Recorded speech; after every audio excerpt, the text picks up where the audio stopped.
Que Dieu vous bénisse abondamment et puissamment au nom de notre Seigneur et Sauveur Jésus-Christ.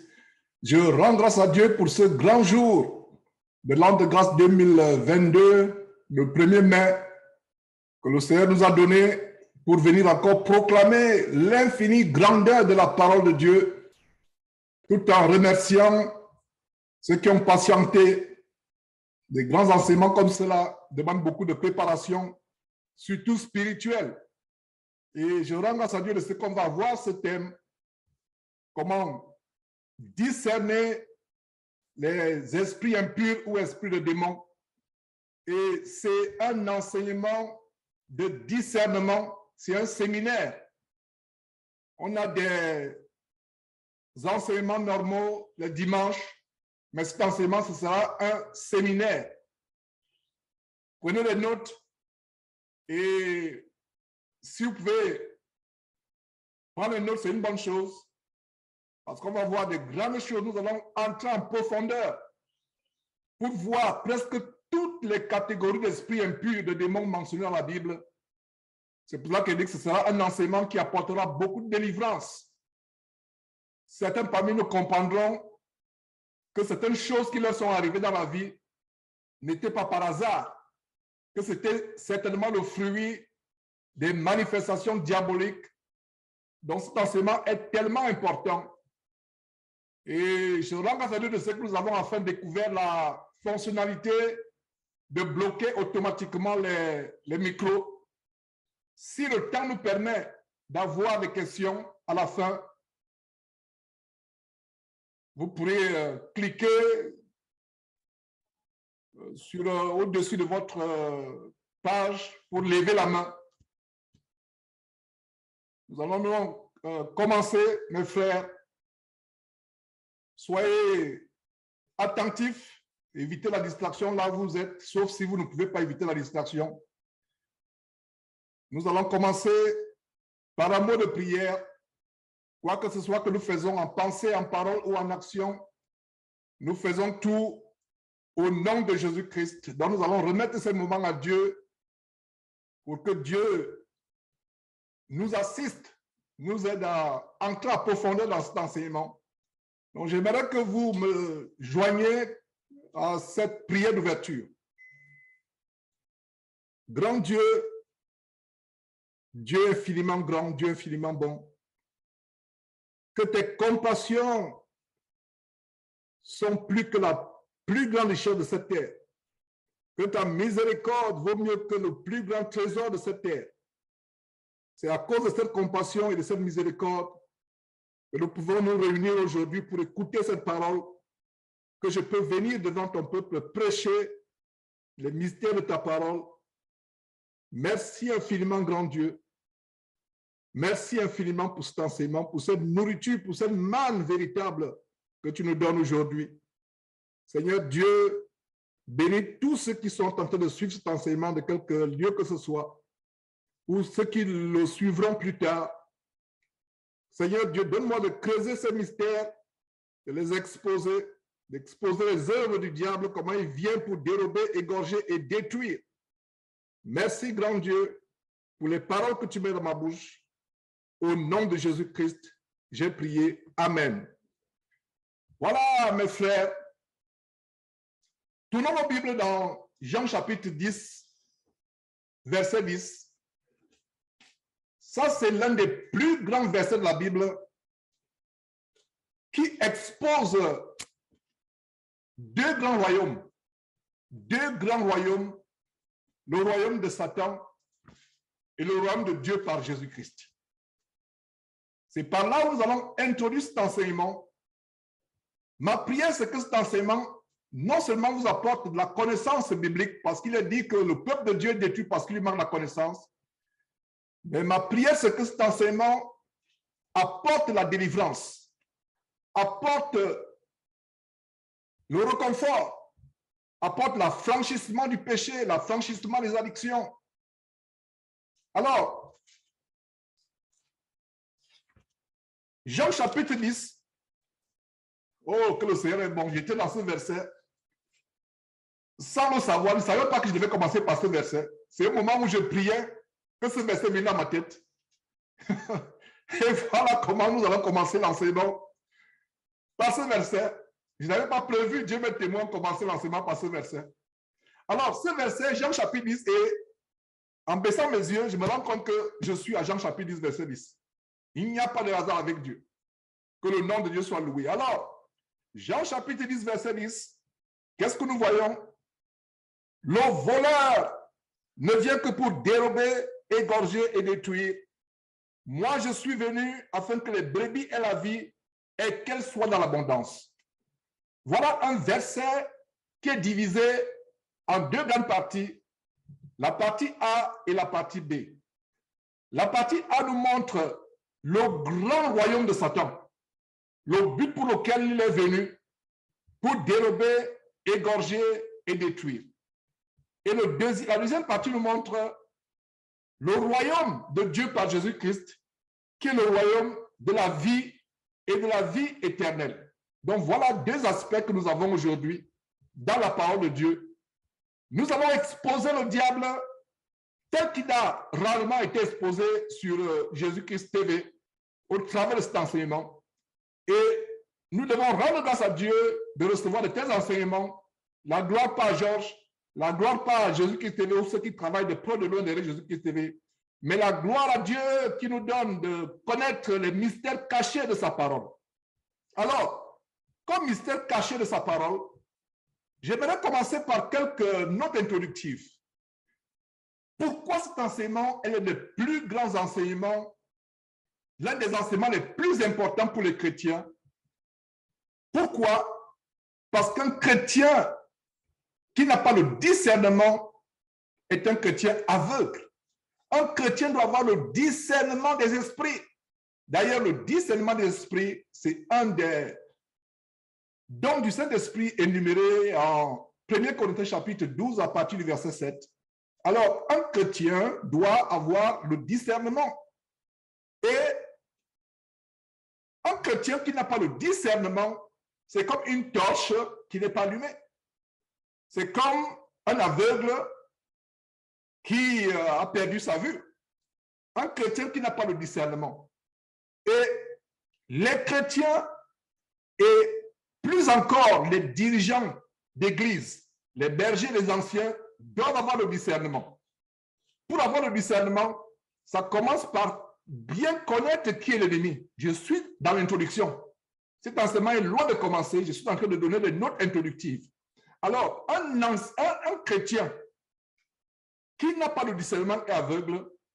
En Chine, il y a des compétitions de boxe où les gens boxent ayant les yeux bandés. C'est une compétition spéciale, il n'y a qu'en Chine, je crois, où les gens font la boxe, ils ont les yeux bandés, ils se boxent. Et dans le monde chrétien, vous ne pouvez pas avoir les yeux bandés spirituellement et vouloir combattre le diable. C'est impossible. C'est pour cela que cet enseignement est tellement important. Et nous avons cette grande révélation en 1 Jean chapitre 3, verset 8 qui dit, 1 Jean, c'est le verset que je donne en passant, la plus grande révélation, l'une des plus grandes révélations concernant le diable nous est donnée dans 1 Jean chapitre 3, verset 8, à savoir que le Fils de Dieu, Jésus-Christ, est paru afin de faire quoi? Afin de détruire les œuvres du diable. Voilà pourquoi Jésus est paru. Il est paru afin de détruire les œuvres du diable. Donc, nous, chrétiens, nous devons marcher sur les voies de Jésus-Christ en détruisant les œuvres du diable, en détruisant les dieux du diable. Et la première œuvre du diable que nous détruisons dans notre vie, c'est le péché, la délivrance du péché. Un chrétien qui fonctionne étant ignorant de comment le diable fonctionne, sera persécuté, sera détruit. N'oubliez pas ce verset par lequel Dieu nous a fait introduire cet enseignement. Jean chapitre 10, verset 10, A, première partie. Le voleur ne vient que pour dérober trois choses. Je plains ceux qui vont à Satan pour avoir la richesse, pour avoir la notoriété, pour avoir le pouvoir dans ce monde. Ils ne savent pas que le diable fait uniquement trois choses: dérober, égorger et détruire. Il n'y a pas autre chose que le diable fait.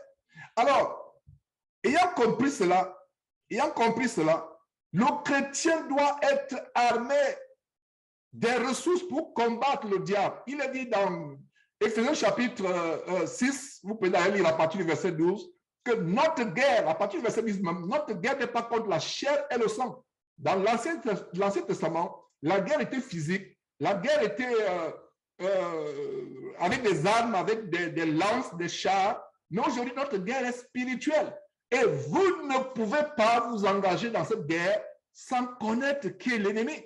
Voilà donc le but de ce grand enseignement que Dieu nous a donné d'avoir aujourd'hui, qui va nous montrer en profondeur quelles sont les différentes catégories d'esprits impurs et comment ces esprits se manifestent. Comment ces esprits se manifestent. Et je le dis encore, pour être victorieux dans la guerre, dans le combat contre Satan, il faut connaître comment il opère, il faut discerner. Il faut discerner. Alors, il y a des gens qui disent, qui me critiquent, qui disent, mais frère, ou alors cet homme-là voit le diable partout. Tout c'est le diable. Il n'y a pas de jour où il poste, il fait le posting sans qu'il y ait le diable dedans. Adib, même si Adib, s'il loue le diable, il donne plus d'importance au diable. Tu vois le diable partout, il est partout. Tout ce que tu postes, le diable, tout ce que tu postes. J'espère que vous avez bien lu ce verset, 1 Jean chapitre 3, verset 8. Le Fils de Dieu est paru afin de faire quoi? De détruire les œuvres du diable. Voilà ce que nous devons faire. Nous devons détruire les œuvres du diable. Alors, aux gens qui disent que tu vois le diable partout, je leur dis de lire bien Apocalypse chapitre 12, verset 12. Vous pouvez lire à partir du verset 7. Cette grande guerre qui a eu au ciel, le diable a voulu s'élever dans sa mutinerie céleste, vouloir détourner Dieu, vouloir prendre la place de Dieu. Alors, Michel et ses anges combattirent le dragon, le serpent ancien, l'un des noms que la Bible donne au diable, à Satan. Alors, ils ne furent pas trouvés plus forts. Michel et ses anges battirent lamentablement le diable et les un tiers des anges qu'il a pu séduire dans la mutinerie, dans la rébellion contre Dieu. D'ailleurs, on va voir un des esprits impurs qui est l'esprit de rébellion dans cet enseignement. Alors, il fut jeté au ciel. Et regardez ce que la Bible révèle en Apocalypse chapitre 12. Apocalypse chapitre 12, verset 12. Notez ce verset, s'il vous plaît. C'est pourquoi réjouissez-vous aux cieux et vous qui habitez dans les cieux. Donc, nous qui habitons spirituellement dans les cieux. Vous vous rappelez, il y a quelques jours, nous avons vu, dans le cadre de ces enseignements de dimanche, la plus grande richesse du chrétien, c'est d'être déjà spirituellement au ciel, dans les lieux célestes. Alors, la Bible dit, Apocalypse chapitre 12, verset 12, c'est pourquoi réjouissez-vous cieux, et vous qui habitez dans les cieux, malheur à la terre. Donc, nous chrétiens, nous habitons déjà spirituellement dans les cieux. Donc, nous devons nous réjouir. Mais ceux qui sont sur terre, que ce soit physiquement, spirituellement sur terre, que dit la parole de Dieu? Malheur à la terre et à la mer, même la mer. Il y a des esprits impurs dans la mer. Même malheur à la terre et à la mer, quand le diable est descendu vers vous, animé d'une grande colère, sachant qu'il a peu de temps. Voilà pourquoi je dénonce le diable tous les jours. Parce que le Fils de Dieu, Jésus-Christ, en 1 Jean chapitre 3, verset 8, est paru pour détruire les œuvres du diable. Et nous avons aussi ce verset dans 1 Pierre chapitre 5, verset 8 qui dit « Soyez sobres, veillez, votre adversaire, le diable, rôde comme un lion rugissant, cherchant qui dévorera. » Nous devons veiller. Dieu voudrait que nous veillions. Et une manière de veiller, c'est d'avoir le discernement. Regardez un peu mes frères et sœurs, ceux qui travaillent dans la sécurité, qui doivent veiller sur les résidences ou des immeubles administratifs, les immeubles d'entreprise ou dans les résidences privées. Un veilleur, qu'est-ce qu'il a? Il a ses armes. Non seulement il a ses armes, il a la torche. La nuit, quand il veille, il fait la ronde avec la torche. La torche, c'est quoi? C'est pour mettre en lumière ce qui est caché. Notre torche, mes frères et sœurs, c'est le discernement. Le discernement est tellement important. Un chrétien qui n'a pas de discernement est aveugle. C'est pour cela que cet enseignement, c'est un enseignement capital. Capital. Ma prière, c'est que quand il sera publié par la grâce de Dieu, que vous le suiviez de temps en temps. Encore et encore. Que vous mettiez en pratique les secrets, les révélations, les choses que nous allons découvrir aujourd'hui. Un chrétien qui n'a pas le discernement est aveugle.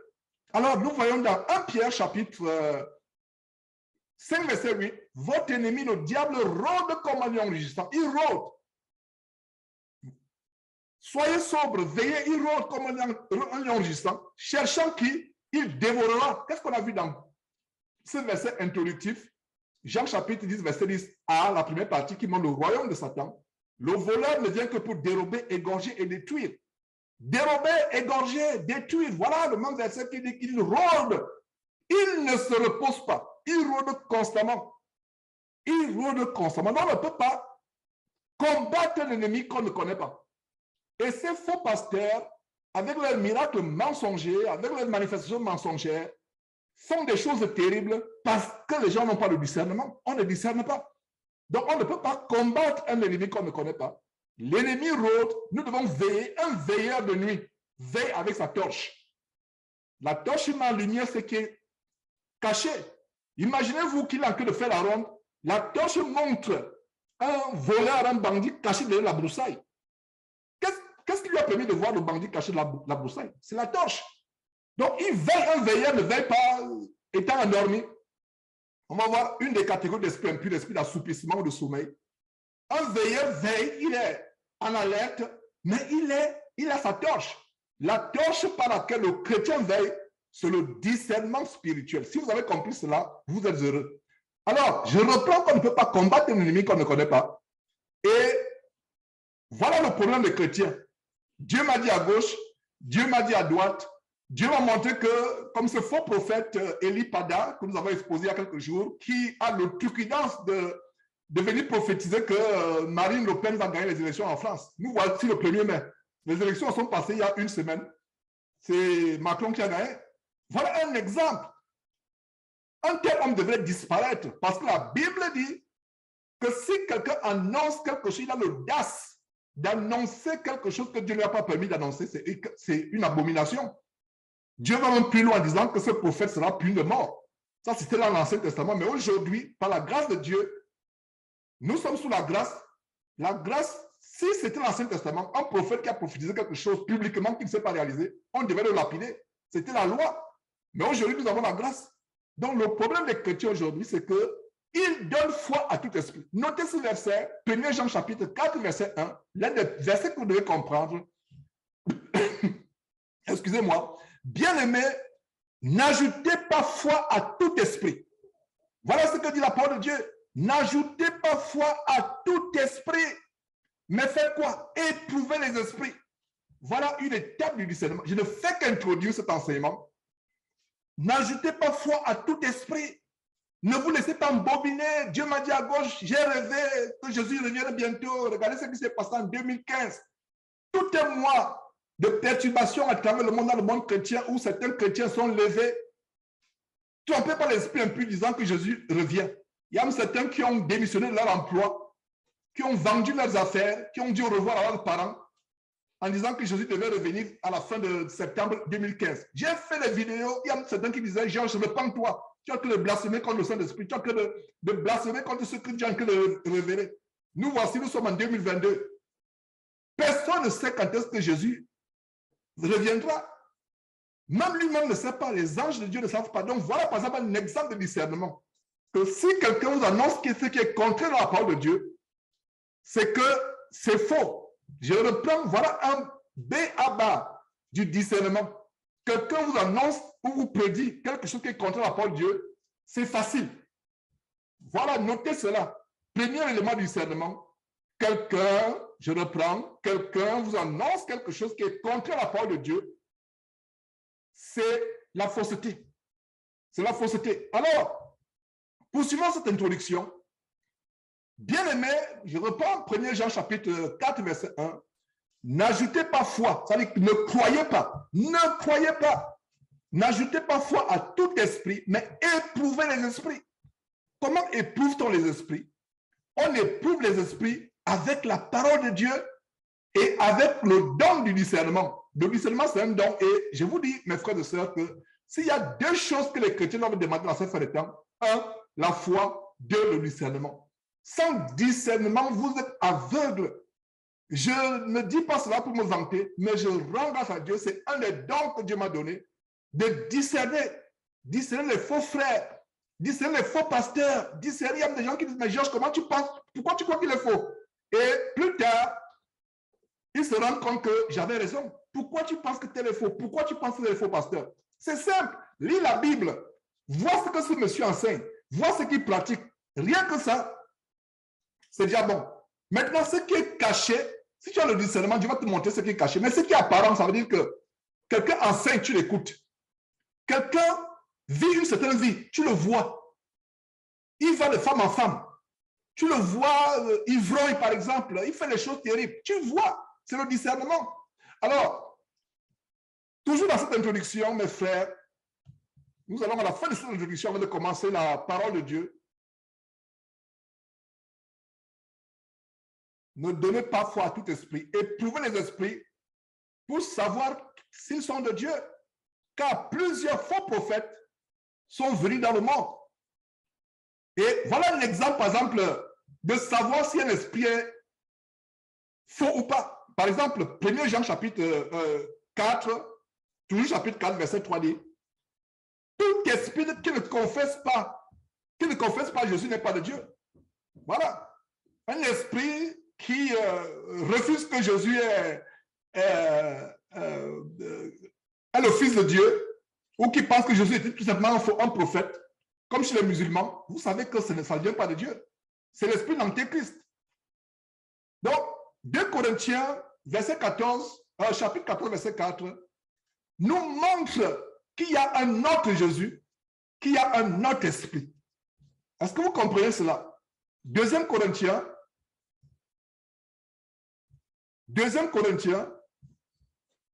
j'espère que vous y êtes. 2 Corinthiens, verset 11, deuxième, pas premier, 2 Corinthiens, pas le verset 11, le chapitre 11, s'il vous plaît, 2 Corinthiens, chapitre 11, verset 4 dit quoi?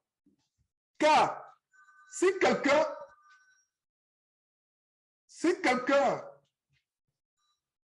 excusez la perturbation, c'est un téléphone qui doit être éteint. 2 Corinthiens chapitre 11, verset 4. Car si quelqu'un vient vous prêcher un autre Jésus, que celui que nous avons prêché, ou si vous recevez un autre esprit que celui que vous avez reçu, ou un autre évangile que celui que vous avez embrassé, vous le supportez bien. Alors, ce verset nous révèle quoi? Ce verset nous révèle 3 choses. 1 autre Jésus. 2, un autre esprit que les gens reçoivent. 3, un autre évangile que les gens embrassent. Comment savoir que vous avez embrassé un autre Jésus? La solution est dans la Bible, premièrement, et dans le discernement. Comment savoir que vous avez embrassé notre esprit si vous ne connaissez pas ces esprits? C'est pour cela que cet enseignement consistera à exposer 18 catégories d'esprits impurs dans la Bible. La liste n'est pas exhaustive. Si dans les jours à venir, quelqu'un trouve un autre esprit, notre catégorie d'esprit impur ou démon, j'ai énuméré en préparant cet enseignement 18 catégories de démons ou d'esprits impurs. Nous allons aller point par point dans ces esprits. C'est ça le but de l'enseignement en fait. Énumérer les 18 catégories d'esprits impurs dans la Bible. C'est pour ça que je dis que cet enseignement sera consistant. Soyez patients. Alors, il y a, sur la base de 1 Corinthiens chapitre 11, verset 4, il y a un autre Jésus. Par exemple, le Jésus de Hollywood avec les longs cheveux, les yeux bleus, un Jésus blanc avec le nez effilé, long. Ça n'a rien à voir avec le Jésus de la Bible.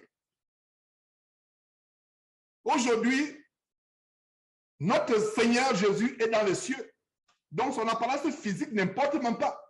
Donc, si on vous montre un Jésus disant que voilà Jésus, comme celui qui a fait le film de Jésus soi-disant de Nazareth, il est en train de faire des messages aujourd'hui en disant, s'il vous plaît, laissez-moi tranquille. Ne m'adorez pas, je n'ai joué qu'un film. D'ailleurs, il y a des images que Jésus-Christ a postées, à savoir que quand il prenait la pause, étant sur la croix faisait tellement mal, les cordes avec lesquelles il s'accrochait sur la croix faisaient mal, il ne devait pas une pause. Il y a les vidéos, voilà les images que j'ai montrées où il prend la pause avec la cigarette, avec un verre de whisky. pour reprendre les forces. Et après, il continue le tournage. Ce n'est pas Jésus, par exemple. Les Jésus sur les photos que certains ont dans leur maison ou dans leur voiture, c'est l'idolâtrie, c'est un démon que vous avez, ce n'est pas Jésus. Alors, il y a un autre Jésus, il y a un autre esprit, surtout l'esprit par lequel les gens parlent en langue, comme ce faux prophète Élie Pada, qui vient dire que Dieu lui a montré que Marine Le Pen sera président, et après commence à parler un parlant démoniaque. Quel blasphème! Donc, il y a un autre esprit qui amène les gens à profiter de mensonge, qui amène les gens à faire des choses terribles.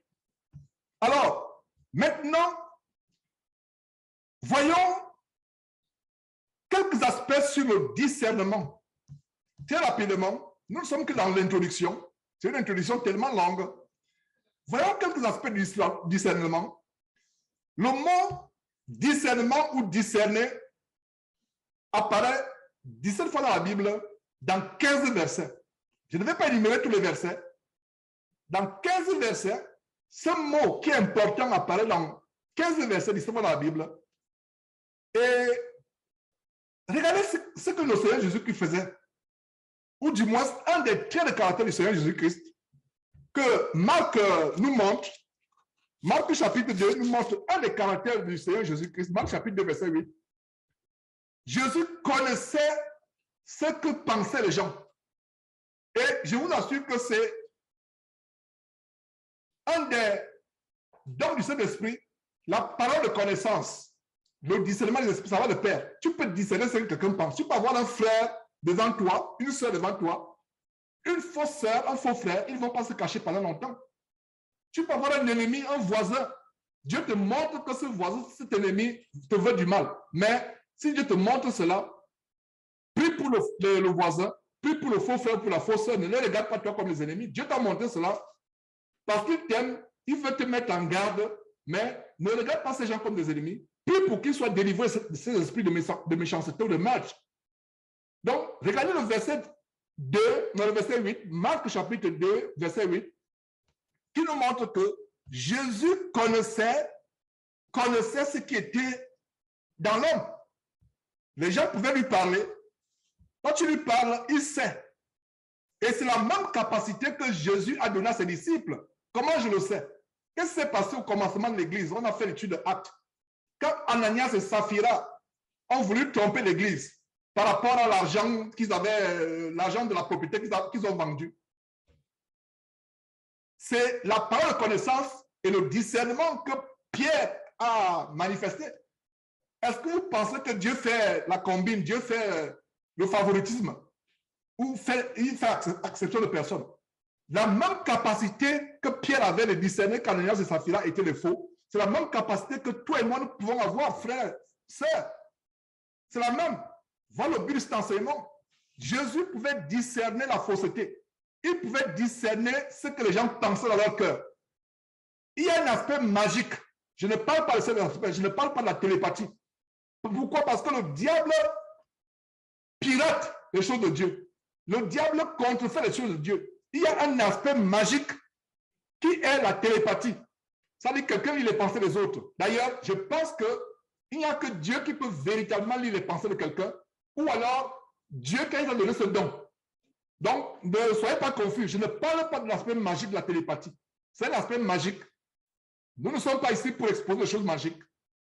Je vous dis que le diable montre, le diable imite les choses, il copie. La capacité de voir ce que quelqu'un pense dans son cœur, c'est biblique comme il vient de voir avec Jésus. On a vu avec le cas de Pierre dedans Ananias et Saphira. Dieu peut montrer des choses cachées qu'on ne connaît pas. Vous révélez les pensées du cœur. Il m'est arrivé que Dieu me révèle les pensées du cœur de quelqu'un. Et c'est vrai, ça se manifeste vrai par la suite. Dieu me révèle. Ça s'est passé avec des faux frères, des faux sœurs. Dieu me révèle au cœur. Et des fois, je commence à... Et des fois, je me plains, je me dis, vraiment, Seigneur, est-ce que je suis en train de soupçonner? Non. Le Seigneur me montre que non, ce n'est pas le soupçon. Et après, plus tard, des mois plus tard, des années plus tard, voilà. En fait, par amour pour la personne, je me dis, non, c'est moi qui vois mal, non. Alors que Dieu t'a montré que c'est une sorcière. Dieu t'a montré que c'est un sorcier. Et toi, Tu te bats avec ces pensées. Et au début, je me battais, mais je remarque ce que le discernement, c'est un don que Dieu m'a donné. Et ma prière, c'est que Dieu vous donne ce don si vous ne l'avez pas encore. Ça n'a rien à voir avec le soupçon. Le discernement de l'esprit ne se fonde pas sur certains traits de caractère, vous commencez à soupçonner. Et c'est tellement grave de confondre le discernement avec le soupçon. Est-ce que vous comprenez? Soupçonner quelque chose qu'un frère fait. Soupçonner quelque chose que votre, je ne sais pas, quelqu'un fait dans votre famille, ça n'a rien à voir avec le discernement. Le discernement, c'est un don. Alors, Jésus avait cette capacité de voir ce qu'il y avait dans le cœur des gens. Et dans l'enseignement sur la vraie richesse que les vrais chrétiens vont poursuivre, je vous montrais comment le roi Salomon n'a pas demandé. Quand Dieu a dit à Salomon, qu'est-ce que tu veux qu'il te dise? Je te donne pardon. Regardez ce que le roi Salomon a demandé. On a vu cela, revenons à ce verset. Premier roi chapitre 3, verset 9. Qu'est-ce que le roi Salomon demande à Dieu? Il dit, accorde à ton serviteur un cœur intelligent. Voilà ce que nous devons demander à Dieu, un cœur intelligent. Pas l'intelligence selon les diplômes, les universités, mais l'intelligence selon Dieu. Un cœur intelligent pour juger ton peuple, pour discerner le bien du mal. Regardez, pour discerner. Donc, Salomon dans la Bible est l'une des premières personnes qui a demandé à Dieu le discernement. Voilà la révélation. Est-ce que vous voyez cette merveilleuse révélation? Salomon est l'une des premières personnes dans la Bible, sinon la première personne, qui a demandé à Dieu le discernement. Salomon, non, cet homme-là, oh là là, cet homme était exceptionnel. Il n'a pas demandé à Dieu la richesse, Dieu lui a donné ça en bonus. C'est une parenthèse par rapport à l'enseignement de la vraie richesse que les vrais chrétiens vont poursuivre. Dieu lui a donné la richesse, la gloire en bonus. Mais qu'est-ce qu'il a demandé? Il a demandé à Dieu quoi? Un cœur intelligent. Pourquoi? Pour juger ton peuple. Et quand vous demandez les choses à Dieu, il faut avoir un but. Voilà comment prier efficacement. Quand vous demandez quelque chose à Dieu, exposez à Dieu le but pour lequel vous le voulez. Est-ce que vous demandez à Dieu le don du discernement, comme Jean l'a dit qu'il a le don du discernement? Moi aussi, je vais demander à Dieu le don du discernement. Est-ce que c'est pour ça? Non. Est-ce que Salomon a dit, donne-moi le don du discernement afin que les autres rois voient comment je serai grand? Non. Donc, ça dépend. Il a dit dans le livre de Jacques, l'épître de Jacques, vous demandez et vous ne recevez pas parce que vous demandez mal dans le but de satisfaire vos passions. Bien des fois, on demande par concurrence. On demande par jalousie. On jalouse les dons des autres. Je veux aussi être un grand enseignant. Je veux aussi être un grand guérisseur dans le corps de Christ. Je veux être un grand délivreur dans le corps de Christ. On demande par concurrence. Et beaucoup de prédicateurs s'improvisent prédicateurs aujourd'hui à cause de l'envie, à cause de la jalousie, à cause de la convoitise, à cause de la concurrence. Donc, Salomon n'a pas demandé à Dieu le don. Voilà une grande parenthèse que j'ouvre. Salomon a demandé pour servir le peuple de Dieu. Donc, quand vous demandez un don à Dieu, si Dieu ne vous donne pas ce don, parce que Dieu a discerné par votre bouche ou par vos pensées profondes de votre cœur, que vous demandez cela avec des motifs impurs, des motifs charnels. Alors, il a dit quoi? Premier roi, chapitre 3, verset 9, accorde à ton serviteur un cœur intelligent. Pour quel but, pour quel motif? Pour juger ton peuple. Regardez, pour discerner le bien du mal. Discerner. Voilà la première prière de discernement dans la Bible. Et voilà comment Dieu l'a béni. Et comment vous savez comment savez-vous que Dieu a béni plutôt comment savoir que Dieu a béni Salomon avec ce don? Le jugement de Salomon. Qu'on enseigne dans les universités, au Cameroun, je ne sais pas si c'est au Cameroun, à Dakar ou ici aux États-Unis, dans la formation dans une école de droit, on nous montre très bien, même les gens du monde enseignent le jugement de Salomon. Le jugement de Salomon est devenu célèbre à travers le monde. Même les gens qui ne connaissent même pas Dieu, qui ne connaissent pas la Bible, utilisent le jugement de Salomon. Comment il a jugé entre deux prostituées? Deux prostituées qui sont enivrées, elles avaient venir d'avoir des enfants. Quelle femme perverse. Elles viennent d'avoir des enfants, mais ce qui les préoccupe, c'est la prostitution, c'est s'enivrer. Alors, une a dormi sur son enfant, s'est couchée sur son enfant, s'est allongée dans le sommeil, emportée par l'ivrognerie, a écrasé son enfant, l'enfant est mort. Elle a voulu disputer l'enfant de l'autre en disant que non, c'est plus ton enfant qui est mort, ton enfant est le mien. Ils sont allés devant Salomon. Après que Dieu ait donné le discernement à Salomon, la sagesse que Salomon a demandé, ils sont allés devant Salomon.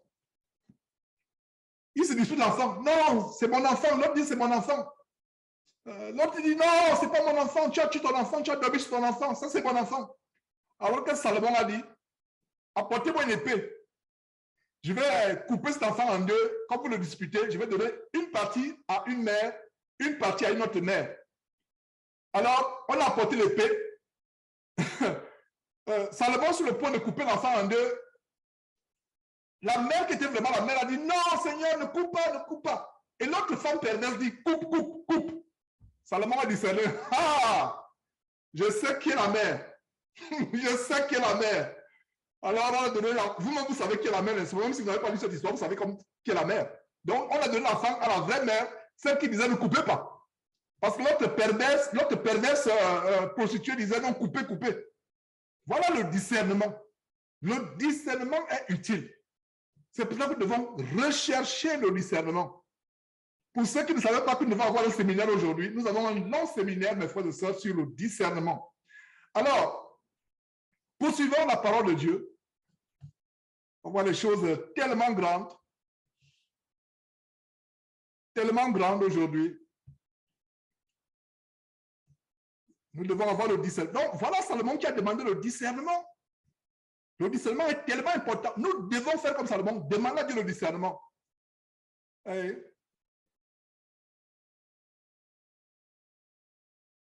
nous avons aussi le cas de Job.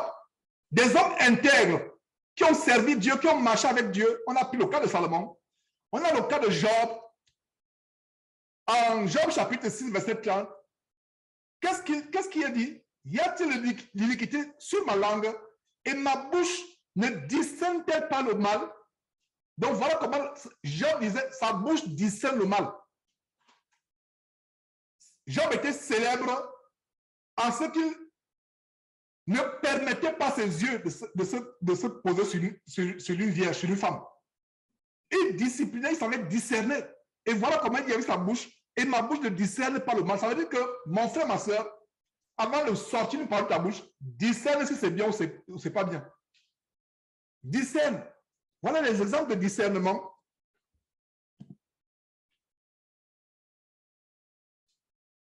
Donc, dans le livre de Job, on a deux aspects du discernement. Le discernement de ce qui sort de la bouche, comme on vient de dire dans Job chapitre 6, verset 30. Et ma bouche ne discerne-t-elle pas le mal? Et il y a le discernement de l'oreille. Dans Job chapitre 12, verset 11, il a dit, l'oreille ne discerne-t-elle pas tes paroles, les paroles? Et dans Job chapitre 34, verset 3, car l'oreille discerne les paroles. Donc l'oreille là doit discerner si c'est les paroles qui viennent de Dieu, si c'est les paroles qui viennent de Satan. C'est pour ça qu'on a commencé dans 1er Jean chapitre 4, verset 1. Ne donnez pas foi à tout esprit. Pourquoi Job dit ici quoi? L'oreille discerne. Donc, un faux évangile, un enseignement, ton oreille, ma soeur, mon frère, doit discerner. Ne te laisse pas embobiner, discerne, apprends à ton oreille de discerner les faux enseignements. Voilà le cas de Job. L'oreille discerne. L'oreille, ton oreille. Quand un faux prophète t'enseigne ce qui est faux, avec la connaissance que tu as de la parole de Dieu, même si c'est une connaissance élémentaire, ton oreille doit dire que il y a une alarme dans ton... Non, ça c'est un enseignement faux. Ton oreille doit discerner. Est-ce que vous pensez que ces versets sont par hasard? Regardez Job, lisons bien Job. Le livre de Job nous montre deux discernements à ce niveau. Il discerne ce qui sort de sa bouche. Voilà le premier discernement. Il discerne ce qui sort de sa bouche. Et le deuxième discernement, il discerne ce que son oreille entend. Le premier discernement, ce qui sort de sa bouche, c'est Job chapitre 6, verset 30. Et Job chapitre 12, verset 11. Et Job chapitre 34, verset 3. L'oreille ne discerne-t-elle pas les paroles? Job chapitre 34, verset 3. L'oreille discerne les paroles. Donc nous devons discerner. Et plus tard, nous voyons dans Proverbe, qui a justement été écrit par le roi Salomon.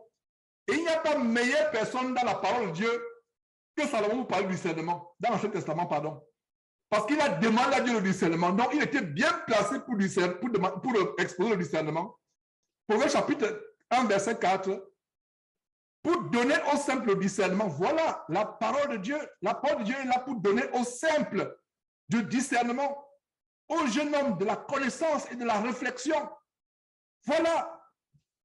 Les jeunes gens doivent avoir le discernement. Non seulement les jeunes gens, tout chrétien ne soit pas un chrétien simple. Sois simple dans l'humilité, dans la modestie, mais ne sois pas simple dans quelqu'un qui avale tout ce qu'il entend. Il croit tout ce qu'on dit. Ton oreille doit apprendre le discernement. Discerne. Donc la parole de Dieu nous aide à avoir le discernement. Alors, dans Proverbe chapitre 8, verset 5, voilà le but de cet enseignement. Le but de cet enseignement est bien énuméré dans Proverbe chapitre 8, verset 5. Stupide, apprenez le discernement. Le discernement s'apprend. D'où cet enseignement aujourd'hui. D'où ce séminaire. Le discernement s'apprend. Proverbe chapitre 8, verset 5. Stupide, apprenez le discernement. Nous allons apprendre ensemble le discernement. Ah, mes frères.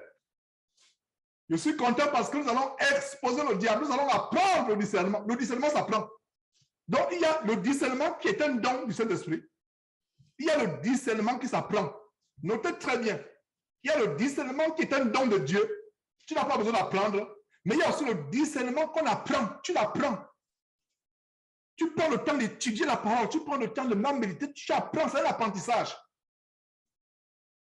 Donc, Dieu a sa part. Nous avons aussi notre part. Il y a des chrétiens qui sont tellement paresseux qui pensent que tout va venir de Dieu. Dieu nous a donné la capacité, l'intelligence pour lire la Bible, pour l'écouter. Donc, nous devons apprendre. Ne pensez pas que tout viendra de Dieu. Parce qu'il y a des gens qui disent, ah, je vais demander à Dieu le don du discernement. C'est bon. C'est bien, je t'encourage parce que Salomon lui-même a demandé. Mais Salomon qui a demandé le don du discernement, plus tard te dit quoi? Te dit, apprendre le discernement. C'est l'apprentissage. Apprendre le discernement. C'est le but de cet enseignement. Nous allons apprendre ensemble le discernement. Donc, Proverbe chapitre 8, verset 5, Salomon dit stupide. Quand moi, votre frère Jean, je dis stupide, on dit que Jean insulte. Non, voilà, il dit stupide. Quand on est stupide, on est stupide. Un chien s'appelle un chien. Un chat s'appelle un chat. C'est vrai qu'aux États-Unis, qu'on ne sait même plus qui est une femme. Cette juge, quand elle vient de nommer à la Cour suprême une femme, lors de son audition pour la désigner à la Cour suprême au Sénat, on lui demande qu'est-ce qu'une femme? Elle dit, je ne sais pas. Parce qu'aujourd'hui, il y a les transgenres, donc elle ne sait pas. Une femme, c'est une femme. Un homme, c'est un homme. Un fou, c'est un fou. Un sage, c'est un sage. Donc, quand on dit, qu'est-ce que c'est un stupide? C'est quelqu'un qui se comporte de manière insensée. Alors, regardez le commandement de celui qui a demandé le discernement et qui a reçu le discernement. Qu'est-ce qu'il dit? Stupide, apprenez le discernement. Insensé, apprenez l'intelligence. Donc, le discernement et l'intelligence s'apprennent, on vient de le voir sur la base de Proverbe chapitre 8, verset 5. Voilà. C'est ça. Dans Romains chapitre 12, ce grand verset que j'aime beaucoup citer, Romains chapitre 12, verset 2, qu'est-ce que nous voyons?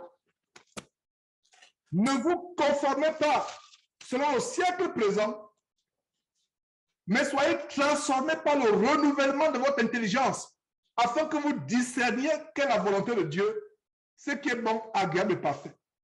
Nous devons discerner ce qui est bon. Ce qui est bon, c'est un exercice que nous devons faire. Et nous allons faire cet exercice ensemble aujourd'hui. Apprendre le discernement. Donc le but de cet enseignement, c'est l'apprentissage du discernement. On va l'apprendre. Apprendre le discernement. Nous devons apprendre. Ne vous conformez pas selon le siècle présent. Vous devez discerner ce qui est agréable à Dieu.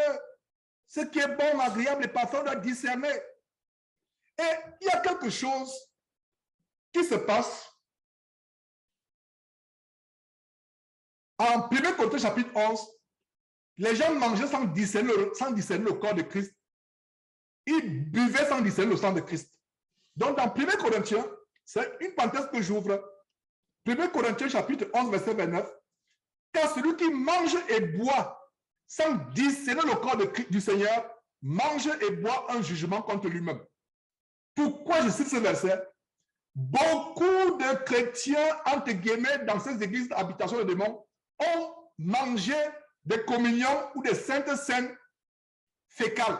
Allez sur le témoignage de Béanzin, où le prêtre vaudou donne les instructions au faux pasteur, avaler une cola,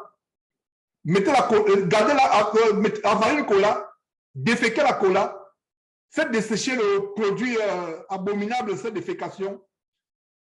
Après, écraser cela, une fois que c'est séché, et avec la poudre saupoudrer dans les communions. Beaucoup. Je crois que cela ne t'est pas arrivé, toi qui es présentement ici, en train de suivre cette réunion, cet enseignement, ma soeur, mon frère. J'espère que ça ne t'est pas arrivé. Mais ça arrive à beaucoup. Le témoin de Béanzin, est-ce que vous voyez le discernement important? Donc, quand vous êtes dans une église où un faux pasteur fait des choses terribles, il couche avec les femmes à gauche, à droite, il vole, il escroque, la communion qu'il vous donne, sortez de là. Parce que si vous prenez cette communion, si vous vous communiez, disant que c'est le repas du Seigneur, comme on dit vulgairement dans le monde, ou plutôt banalement dans le monde pseudo-chrétien, on parle de Sainte Seine. C'est plutôt une scène infâme, c'est une communion infâme. Sortez de là. Discernez. Vous voyez pourquoi le discernement est important. Rien que cet exemple, beaucoup ont mangé des communions fécales, des communions excrémentales. À cause de quoi? Le manque de discernement. Vous voyez comment le manque de discernement. Donc le verset dit quoi? Celui qui mange sans discerner. Moi-même, j'ai mangé sans discerner. Mais je n'ai pas mangé, je crois, les substances excrémentales. Mais j'ai mangé la galette, la petite galette ronde là que le prêtre catholique donnait. Pendant 24 ans, je mangeais ça. Et j'étais devant. Pourquoi je n'avais pas le discernement? Je ne lisais pas la Bible. Le corps du Seigneur, maintenant, se limite à une petite galette. Vous venez là, un prêtre pédophile vous donne la galette, vous allongez votre cou, il vous donne la galette, vous prenez. Moi-même, j'ai mangé ces galettes-là. Les catholiques, si vous étiez catholique, vous comprenez de quoi je parle. Ceux qui n'ont pas été catholiques ne peuvent pas comprendre. Une communion qui n'a rien à voir avec le corps de Christ. Donc nous devons avoir le discernement. Pourquoi pendant des années j'ai mangé cette communion? Parce que je n'avais pas le discernement. Et pourquoi je n'avais pas le discernement? Question, réponse élémentaire. Je révisais par la Bible pour savoir que un morceau de galette qu'ils appellent l'Eucharistie, on ne sait même pas d'où ça vient. Est-ce qu'ils font ça avec les cadavres, je ne sais pas, des prêtres momifiés? Ces galettes-là rondes. Et je le prenais religieusement. Même s'il y avait une miette qui restait sur la main, je léchais la miette religieusement. L'ignorance est dangereuse. L'ignorance est dangereuse. Ceux qui ont été catholiques comprennent. Donc, c'est pour cela que beaucoup assistent aux communions, je vais dire aux saintes scènes, mais qui sont des scènes impures. C-E, accent grave, N-E. Qu'on appelle communément dans les milieux chrétiens, pseudo-chrétiens, sainte scène, mais qui est le repas du Seigneur. Ils blasphèment le repas du Seigneur. Est-ce que vous savez que ça ne date pas d'aujourd'hui? Dans 1 Corinthiens chapitre 11, comme on vient de lire, au temps de Paul, certains chrétiens montaient à la table du Seigneur sans discernement. Et le témoignage de Béanzin, l'émission Béanzin, comme nous avons fait en 2013 ou 2014, montre comment des faux pasteurs vont payer les pouvoirs magiques chez des prêtres vaudous qui leur font faire des choses terribles. De fois, la chair humaine est écrasée. Est-ce que vous savez qu'il y a des communions, le dimanche, les petits gobelets là? De fois, c'est le sang, c'est le liquide. D'autres, écoutez-moi très bien. Écoutez-moi très bien. Je vais susciter la peur à ceux qui sont encore accrochés à ces églises. Parce que Jésus-Christ, de fois, enseignait avec la peur. Il vous montrait l'enfer. L'histoire de Lazare. C'est la même chose qu'il va faire. Donc, vous, je vous dis une parenthèse, pas pour vous qui êtes réunis ici. Vous qui êtes encore dans ces églises, je vous révèle ceci. Dans la plupart des églises où les faux pasteurs font la magie, voilà ce qui se passe. Voilà ce qui se passe. Ils sont les grands clients des morguiers pour la chair humaine, pour l'eau des morts, vous voyez, quand les machines écrasent ce qui est à l'intérieur des cadavres, ils recueillent ça dans les bouteilles. Regardez Papa Florian, qui fait sortir les serpents entre guillemets des ventres des femmes. Ils vendent le sang de Jésus, le litre aux enchères. On avait exposé une femme appelée depuis le Canada pour acheter le litre à 5 millions de francs CFA. Un litre du sang, c'est quel sang? Et on vous dit, buvez le sang de Jésus. Vous buvez le sang qu'on a recueilli à la morgue, qu'on a reconditionné, qu'on a travaillé. La communion là qui circule dimanche là, le rouge là, c'est quelque chose, un édulcorant, une poudre rouge, mais une poudre rouge qu'on a mélangée avec l'eau des morts, l'eau des cadavres. Beaucoup de chrétiens ont bu l'eau des cadavres à cause du manque de discernement.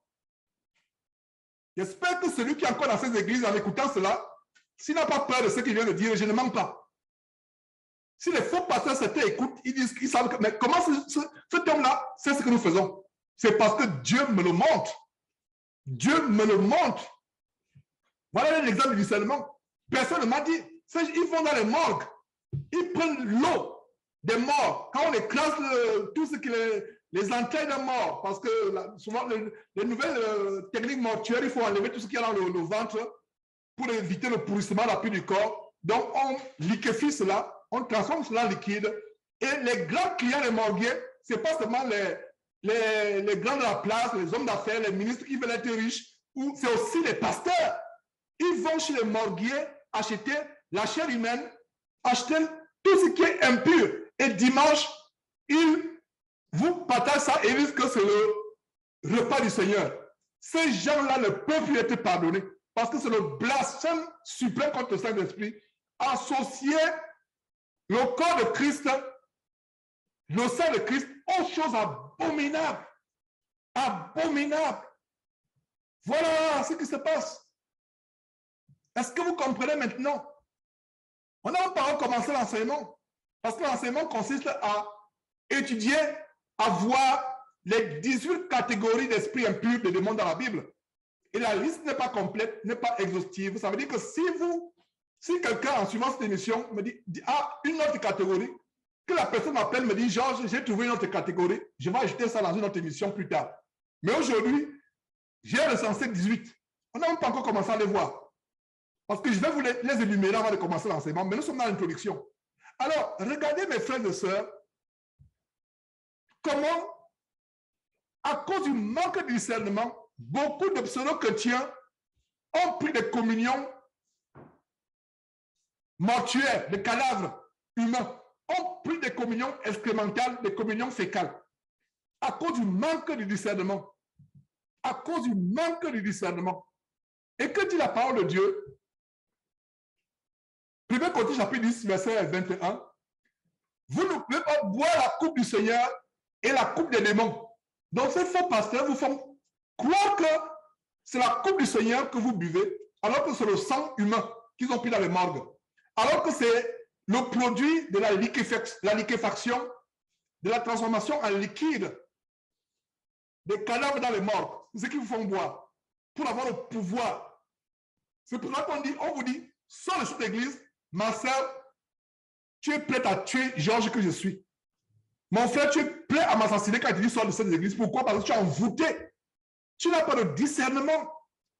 Et le but de cet enseignement, justement, c'est de donner le discernement. Regardez ce verset qui dit, 1 Corinthiens chapitre 10, verset 10 qui dit, vous ne pouvez boire la coupe du Seigneur et la coupe des démons.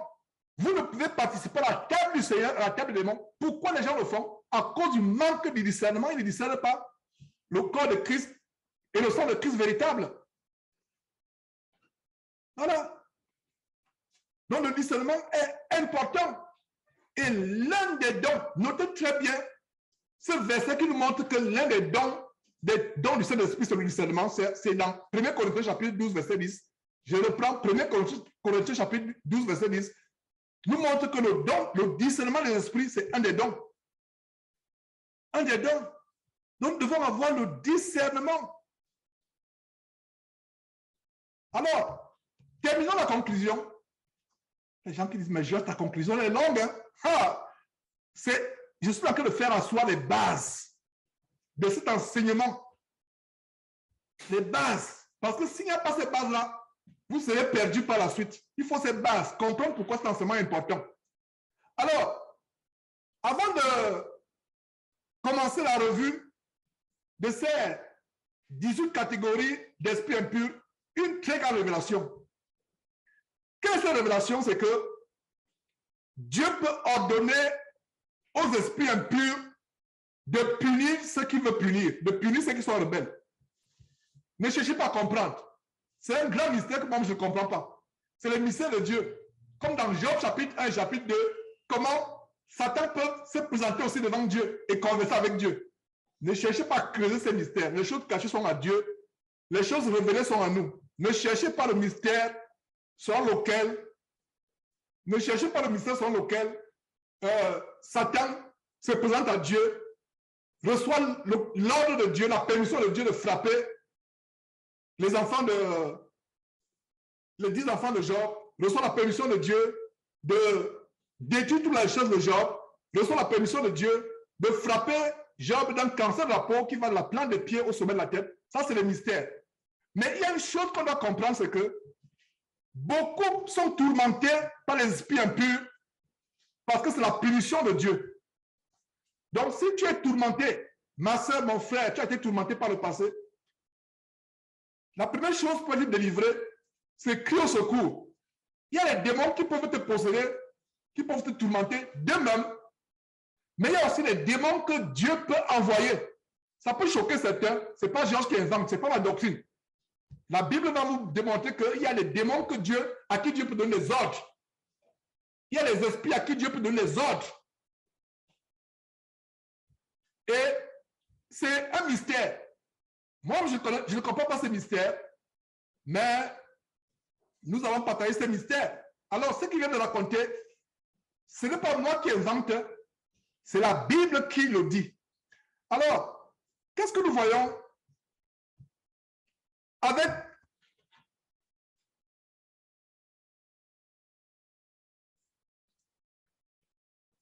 qu'est-ce que nous voyons plutôt en 1er Roi, chapitre 22. On peut lire du verset 21 au verset 22. Qu'est-ce que nous voyons?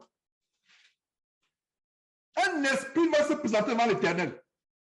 Il sera de quel esprit? L'Esprit Saint? Non. Voilà. Un esprit vient se présenter devant l'Éternel et dit, moi, je le séduirai. Lisons même tout le contexte. Lisons tout le contexte. 1er Roi, chapitre 22.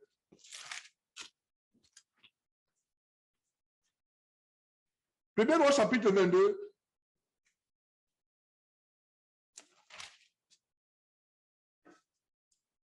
C'est dans le contexte où le roi Achab devait être puni par Dieu. Nous sommes en 1er Roi, chapitre 22, au verset 20. Et l'Éternel dit, qui séduira Achab pour qu'il monte à Ramoth, en Galade, et qu'il périsse? Est-ce que vous comprenez que quand tu es dans la voie du péché, dans la voie de la désobéissance à Dieu, Dieu peut envoyer l'esprit pour t'amener sur la voie de la mort? Voilà une révélation. Dieu peut envoyer un mauvais esprit pour t'amener sur la voie de la mort quand tu es rebelle à Dieu. Dieu envoie l'esprit pour t'amener sur la voie de la mort, pour te punir. C'est pour ça que cette collaboration de Dieu et Satan, cette collaboration de Dieu et les démons, les esprits impurs, pour moi, c'est un mystère. C'est un mystère. Mais comprenez que Dieu peut envoyer un démon pour te tuer, pour te punir. Dieu peut envoyer un démon pour t'amener vers une prostituée, pour aller trouver la mort chez la prostituée. Dieu peut t'envoyer, peut donner l'autorisation à un démon de t'envoyer vers la voie d'aller voler, d'aller cambrioler, et c'est là où on te tue. Est-ce que vous voyez? Qu'est-ce que nous voyons dans ce passage? Lisons ce passage attentivement. Nous sommes au verset 20. L'Éternel dit, qui séduira Achab? Qui séduira? La séduction ne vient pas de Dieu. Quand vous voyez séduction dans la Bible, ça vient de Satan. Mais Dieu utilise des démons de séduction. Donc, qui séduira Achab pour qu'il monte à Ramoth en Galade et qu'il périsse. Le but juste pour le punir, pour le faire mourir. Il répondit, l'un d'une manière, l'autre d'une autre. Et un esprit, regardez ce qui se passe. Et un esprit, Dieu s'adressait à des êtres humains. Et un esprit, un démon était là, écoutait. Et qu'est-ce qui se passe? Un démon, un esprit ou démon va se présenter devant l'Éternel. Souligner un esprit ou démon va se présenter devant l'Éternel. Donc, si vous qui avez été choqués il y a quelques minutes, je n'invente pas, je vous lis la Bible. Donc, un esprit va se présenter devant l'Éternel et dit, moi, je le séduirai. Verset 22, l'Éternel dit, comment? Est-ce que quelque chose est caché à l'Éternel? Rien n'est caché à l'Éternel, mais l'Éternel veut faire parler l'esprit impur. L'esprit impur, il ne s'agit pas de son esprit, mais l'esprit impur. L'Éternel dit, comment? Et regardez comment le démon montre la stratégie. Donc, dans ce verset, nous voyons que les démons sont des êtres intelligents. Ils ont les stratégies pour te faire tomber dans la fornication. Ils ont les... Notez très bien ce verset. Alors, l'Éternel dit à cet esprit impur qui s'est présenté devant lui, moi, je le séduirai. Parce que l'Éternel voulait punir Achab et voulait les gens pour aller séduire Achab. Personne n'a répondu, comme le Seigneur voulait. Un esprit se présente. Donc, ça veut dire que dans cette conversation, un esprit écoutait à distance. Comment il pouvait écouter? C'est un mystère. Ne cherchez pas à comprendre. Les choses cachées sont à Dieu, dit la Bible. Donc, un esprit va se présenter devant l'Éternel et dit, moi, je le séduirai. Et Dieu dit, comment? Rien n'est caché à Dieu, mais Dieu, dans sa sagesse infinie, veut faire parler l'esprit.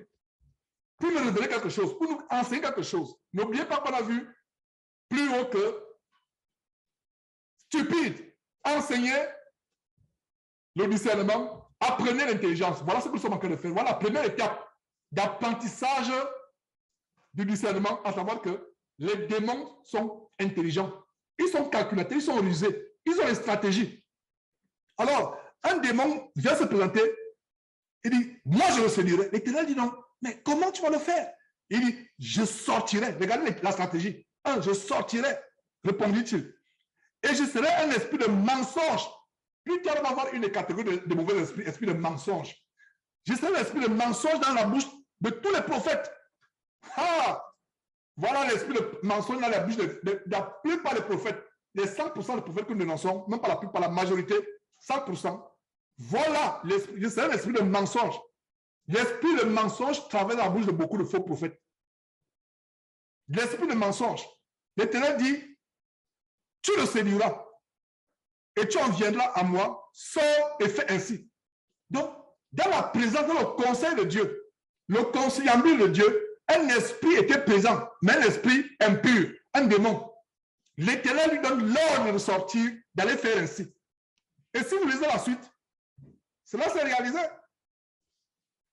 En 1er roi, verset, toujours le chapitre 22, maintenant verset 23. Et maintenant, voici, l'Éternel a mis un esprit de mensonge dans la bouche de tous les prophètes qui sont là, et l'Éternel a prononcé le mal contre toi. Vous pouvez aussi lire cette histoire dans 2 Chroniques chapitre 18, verset 20 à 22. On a une autre histoire qui montre que Dieu peut utiliser un démon, un esprit impur pour punir quelqu'un. Et c'est l'exemple de notre roi, avec un autre roi, le premier roi d'Israël. Le premier roi d'Israël, Samuel. Pardon, Saül, excusez-moi, Saül, c'est dans le livre, c'est plutôt le livre de Samuel, mais le premier roi d'Israël, c'est Saül. Ne pas confondre. Samuel, c'est un prophète de Dieu qui a été derrière l'intronisation du premier roi d'Israël, Saül. Ne pas confondre. Donc, Samuel, c'était un prophète. Saül, c'était plutôt le roi. Donc, 1er Samuel, chapitre 16, verset 14, nous montre quelque chose de tellement grand. Qu'est-ce que nous voyons? Dans 1er Samuel, l'esprit de l'Éternel se retira de Saül. Saül a commencé à être rebelle. La royauté a commencé à monter dans sa tête. Il pensait qu'il était important, qu'il pouvait remplacer Dieu Alors, l'esprit de l'Éternel se retira de Saül et il fut agité par un mauvais esprit venant de l'Éternel. Voilà ce qui se passe. Quand l'Esprit Saint n'agit plus dans ta vie, Dieu a donné une loi spirituelle et une loi physique. La nature a horreur du vide. Même Jésus a donné cet enseignement à savoir que quand un esprit sort d'un corps, il va se balader, ne trouvant pas de repos, il regarde le corps dans lequel il était sorti, duquel il était sorti, il va prendre cet esprit plus méchant, il revient se réinstaller dans le corps d'où il était sorti, et la situation de cette personne est pire. La nature a horreur du vide. Quand mon frère, ma soeur, l'Esprit de Dieu n'agit plus dans ta vie, qu'est-ce qui agit? C'est les esprits impurs. Mais dans cette histoire, remarquez que l'esprit impur qui agit venait de Dieu, exactement dans le cas avec Achab, où un démon est venu se présenter et Dieu a donné la permission à ce démon d'aller agir. 1 Samuel chapitre 16, verset 14, l'Esprit de l'Éternel se retira de Saül, et quand l'Esprit de l'Éternel se retire, qu'est-ce qui se passe? Il n'y a pas de vide. Les démons prennent la place. Mais ici, c'est que ce démon venait de l'Éternel. Est-ce que vous voyez? L'Esprit de l'Éternel, 1 Samuel, je suis dans 1 Samuel chapitre 16, verset 14, l'Esprit de l'Éternel se retira de Saül, et qui fut agité par un mauvais esprit devant l'Éternel. Et vous poursuivez la suite, verset 15, les serviteurs de Saül lui disent, voici un mauvais esprit de Dieu. Un mauvais esprit. Est-ce que Dieu a le mauvais esprit? Non. Mais c'est un esprit mauvais, méchant, un démon que Dieu a autorisé pour perturber le roi Saül. Et vous pouvez voir plus tard qu'il a fallu que en 1 Samuel chapitre 16 toujours, verset 23, il a fallu que David prenne la harpe pour que l'esprit s'éloigne. Quand il jouait la harpe, l'esprit s'éloignait. Et quand il cessait de jouer, l'esprit revenait, etc. Voilà les tourments. Donc, les esprits impurs peuvent être au service de Dieu pour tourmenter, pour punir. Voilà une grande révélation que nous avons. Les esprits impurs peuvent être au service de Dieu pour tourmenter, pour punir. Ça ne veut dire pas qu'ils soient associés avec Dieu. Non, il n'y a pas de contact, il n'y a pas d'association un tant soit peu entre Dieu et les ténèbres. Mais puisque tu es dans les ténèbres, puisque tu aimes le péché, puisque tu vis dans la rébellion, Dieu te rassasie encore avec cette rébellion. Tu as aimé la voie des ténèbres. Tu n'as pas aimé la voie de la lumière. Alors Dieu prend encore plus de ténèbres pour te perturber. Est-ce que vous comprenez? Ce n'est pas que Dieu s'associe aux ténèbres. Ce n'est pas que Dieu s'associe. Ce n'est pas que Dieu est maintenant le collaborateur des démons. Non. Ça signifie que puisque tu as changé la voie démoniaque, la voie des démons, la voie de la rébellion, parce que les démons sont les anges qui ont été chassés du ciel. À cause de quoi? La rébellion. Puisque tu prends la voie pour t'éloigner de Dieu, Dieu prend dans ces démons pour te rassasier de tes voies. Et nous allons voir même que Dieu envoie aussi un esprit d'égarement. Dans 2 Thessaloniciens chapitre 2. On va voir ça plus tard. Donc voilà quelques détails, mes frères et sœurs. Nous sommes à la fin pratiquement de la conclusion. Il nous reste un détail à voir pour bien conclure cette conclusion. Pardon, nous sommes à la dernière... je n'ai pas dit comme... J'ai voulu plutôt dire l'introduction, excusez-moi. Nous sommes à la fin de cette introduction. Nous sommes à la conclusion de cette introduction, autant pour moi. Et un détail que nous devons voir, c'est quoi? C'est que les esprits impurs se manifestent d'une manière. Donc, dernier point avant de commencer les 18 catégories d'esprits impurs que j'ai recensées dans la Bible, un dernier point, c'est que les esprits impurs se manifestent d'une certaine manière. Pourquoi les gens sont séduits par cette secte qui prend l'ampleur à l'Afrique de l'Ouest, la secte vaudou appelée Jésus revient ou Bar Jésus ou Faux Jésus revient? N'oubliez pas qu'on a vu au début de cet enseignement qu'il y a un faux Jésus, un faux esprit. Pourquoi les gens reçoivent ce faux esprit? Pourquoi les gens le reçoivent? 2 Corinthiens chapitre 11, verset 4, qui nous montre qu'il y a un autre Jésus, un autre esprit, il y a un autre évangile. Alors, ce groupe sectaire Ce groupe vaudou, pseudo-chrétien, mais un groupe vaudou qui fait des ravages en Afrique, notamment en Afrique de l'Ouest, et qui s'étend à travers le monde. Pourquoi ils font des ravages? Parce que les gens n'ont pas discerné quelque chose. D'où cet enseignement important. Donc, avant de commencer, notez que les esprits impurs se manifestent d'une certaine manière. Donc, ça veut dire que si vous êtes dans une assemblée, quelqu'un commence à hurler, à crier, à faire n'importe quoi, à écumer, à sortir la bave de la bouche, à écumer, à hurler, à ramper comme un serpent, c'est un esprit impur. Et beaucoup d'assemblées, beaucoup de faux pasteurs, beaucoup de soi-disant chrétiens attribuent au Saint-Esprit ces manifestations diaboliques. Attribuent au Saint-Esprit ces manifestations diaboliques. Donc, cette secte, le groupe Jésus revient bientôt, ou Bar Jésus revient bientôt, on fait parler une petite fille, soi-disant que Jésus, c'est Jésus qui parle à travers son corps. Et qu'est-ce qui se passe? Elle écume, elle crie, elle hurle. Si les gens avaient le discernement, si les gens avaient appris le discernement, ils comprendraient que ce n'est pas Jésus, ce n'est pas le Saint-Esprit. Pourquoi? Je vais vous le montrer. Je vais vous montrer ce qui se passe quand les démons se manifestent.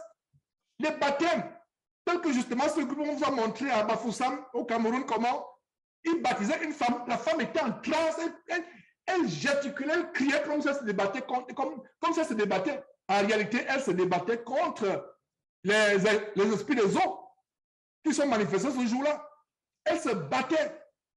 Si cette femme avait vu la parole de Dieu, et c'est le cas avec Moïse Mbié, ces faux pasteurs, ces débauchés sexuels, que même les mondains et les mondaines dénoncent, Moïse Mbié baptise les gens sont en transe, les gens crient. Regardez les nuits de réveil à la Shura Kotu, où quand il prie pour les gens, soit disant l'esprit se manifeste, les gens crient, les gens se tortillent, non. Quand un démon se manifeste, il fait hurler la personne, il fait crier la personne. Quand le Saint-Esprit se manifeste, dans le calme, c'est le calme. Quand quelqu'un est délivré, il ne se tortille pas toute la nuit. Il pousse un cri, il se tortille. Quand le démon sort, la personne reprend reprend le calme. La personne se calme. Mais ces gens qui sont délivrés, qui vont d'église en église, ils vont dans telle église, ils passent le temps à se tortiller, ou elle passe le temps à se tortiller, jusqu'à la fin de la délivrance le matin, délivrance entre guillemets, il va encore dans une... Donc, il passe le temps à être en transe. Elle passe le temps à être en transe. Quand Dieu délivre quelqu'un, c'est instantanément, c'est sur le champ.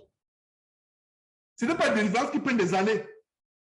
Parce qu'une délivrance qui prend des semaines, des mois, des années, non. Ce n'est pas une délivrance. Alors, voyons mes frères et sœurs comment les esprits malins se manifestent.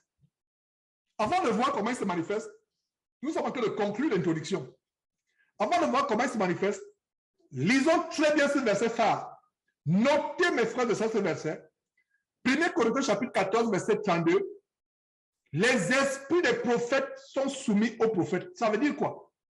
L'esprit de Dieu en toi ne t'amènera pas à hurler, ne t'amènera pas à faire les choses. Et dans ce groupe, justement, Bar Jésus revient bientôt, pour ne pas dire Jésus revient bientôt, le faux Jésus. Parce que la Bible nous montre qu'il y a un faux Jésus, il y a un faux esprit, il y a un faux évangile. Alors, il y a un faux esprit qui se manifeste. Les gens tremblent, les gens sont en transe, les gens crient, hurlent. On fait parler soi-disant Jésus. C'est un démon de vaudou qui parle à travers une personne, à travers un enfant. Une femme ayant la mise de prostituée commence à être en transe et vous voyez comment elle caresse la tête de ses membres. On montre la vidéo. Elle se met à caresser les gens, elle se met en transe, elle est l'ivrognerie. L'esprit de sexualité qu'on va voir, c'est une des catégories d'esprit qu'on va voir aujourd'hui. L'esprit d'impureté sexuelle se manifeste. Elle est en transe et on dit que c'est l'esprit de Dieu.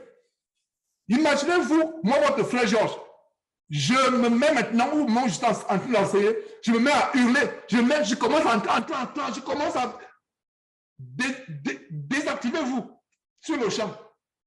Parce que si vous ne vous désactivez pas, vous serez en contact avec un mauvais esprit. Voilà. Pourquoi vous n'avez pas le bon sens? Imaginez-vous où je suis là. Je commence à crier, hurler, je commence à grincer, à écumer. Si vous ne désactivez pas, c'est que vraiment, il y a un problème. Désactivez-vous et commencez à prier pour moi et dites peut-être qu'il y a quelque chose à arriver à Georges. Et c'est quelque chose de quoi? Il est possédé par un esprit impur.